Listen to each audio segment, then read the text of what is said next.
Hello, my name is Samantha. I'm from England, but I have been living in Asia for almost 7 years now. I feel really lucky as I love to get up in the morning and come to school each day. I'm really passionate about facilitating connections for my students between different places, other people, and with making discoveries about their amazing planet. I really aim to colour my classroom with my own personal experiences of living in Europe, South Korea and Hong Kong, and I hope that this motivates my students to be capable and caring people who go into the community and try to make the world a better place.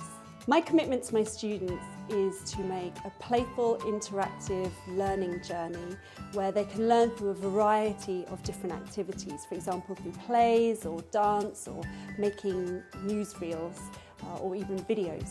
My background is in making special effects, so I have a real vested interest in creativity and I love bringing that into the classroom.